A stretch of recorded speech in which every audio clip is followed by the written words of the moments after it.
have got, 500 healthcare workers from South Australia here protesting silently, respectfully, outside Channel 9 because they've got nothing better to do, okay? We're on the verge of losing our jobs. So we are too young to retire. So as a registered nurse, you're facing losing your job? Absolutely. We don't even know where we stand. Apparently from the ABC News last night, 100 South Australian healthcare workers were being stood down. I don't think so. Try 3,000, okay? That's just in Adelaide alone. This is not okay because we want to do what we love doing, and that is caring for the South Australian community. We are passionate and we would not be here if we weren't. If we didn't care, we wouldn't be here, okay? You're all being asked to respectfully take leave at the moment? We have been given so many different stories from Sale and Carl and Null, and we don't know what's going on. We hope that our entitlements get approved. Up until the 14th of November, the next power of emergency gets turned over, probably for another 2 to 4 weeks, because we know this is ongoing. We know this is planned. We're not stupid. The hospitals are not full of COVID patients. The hospitals are full of vaccinated patients, okay? I've got friends that work in ICU at Flinders. 30 out of 38 patients currently are vaccinated. That is a fact, okay? The media is, I'm sorry, respectfully to the media, please start telling the truth and please help us help you because you are all targeted. Every single person is targeted. So as a registered nurse, are you seeing people in hospital? Are you treating people? Yes. Serious adverse effects. Serious. And we're talking 20-year-olds. We are talking 20-year-olds that have dropped dead. Nothing is getting on the media. Myocarditis is a rare, let me tell you, a rare cardiac condition. All of a sudden, every third 20-year-old's got myocarditis. You know what that leads to? Cardiac transplant.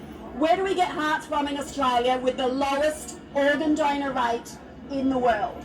Can you just clarify what your role is in the healthcare system at the moment? At the moment, and how yes. long have you worked there for and why are you here? Okay, I've had many roles.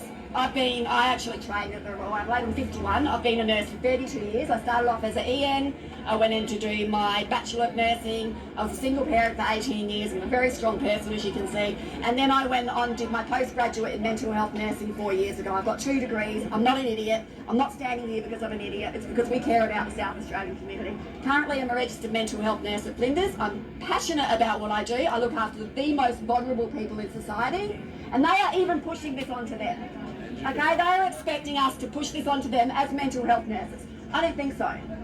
And you've been put on leave, is that right? We're on leave. I've asked for leave without pay.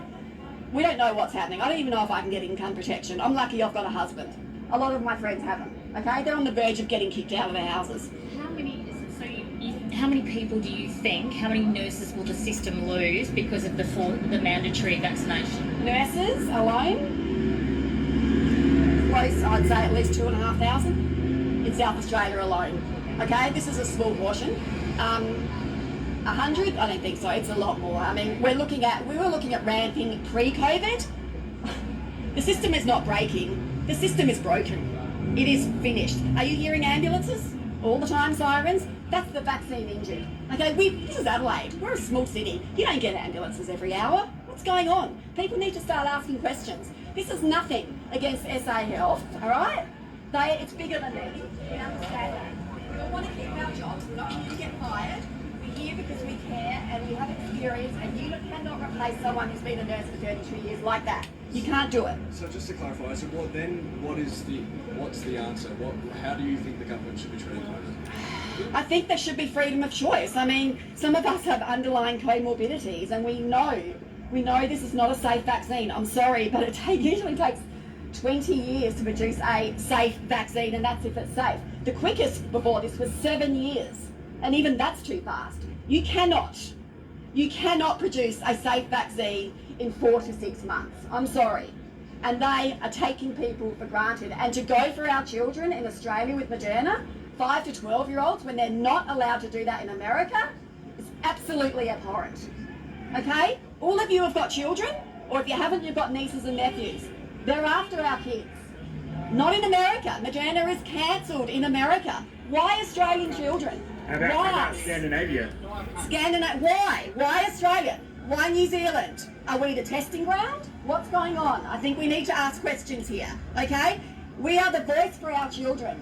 We are the voice for our people in South Australia. We are voice for patients. What about the people with cancer? What about the people with cardiac illness? What about the kids with leukemia? No one cares anymore. No one cares about anything but COVID. You mentioned the system's broken already. What is this? Is this going to decimate it now? Beyond decimation. Like, put it this way. I hear that AMBOs are saying 90 minutes for a person with chest pain at home. 1.5 hours to get the help you need. Okay? People are dying in their homes and not getting the assistance they need. And then there's the issue of, oh, they died of COVID. Did they? Did they die of COVID or did they die with COVID? There's the difference. Of or with. Yes. And to lock people out who are not vaccinated, excuse me, I pay a Medicare levy, I pay private health insurance. What right does any private hospital in this city have to lock me out or have an operation when I pay private health insurance? We'll just stop paying taxes. Is that what they want? Cool. Any other treatments apart from vaccines? Absolutely, there's other treatments. Tim, there's ivermectin, there's hydroxychloroquine. 2 months after this pandemic started, pharmacies were not allowed to distribute ivermectin. GPs were put on warning from AHPRA, the AMA. You will not be prescribing ivermectin. India has no COVID. Why? Because of ivermectin. It is safe. It has won the Nobel Prize in 2015. It's been around for 42 years now. The most safe medication ever produced in history. We have no access to it. People are buying horse wormer on eBay because it's a horse worm. It's an anti-parasitic. It's a very, very simple, safe, effective, cheap drug. That doesn't help Pfizer, does it? It's called this shit.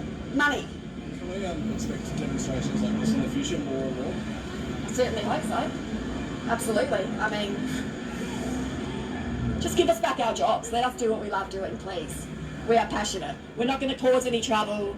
We're here because we care about the South Australian community. We are proud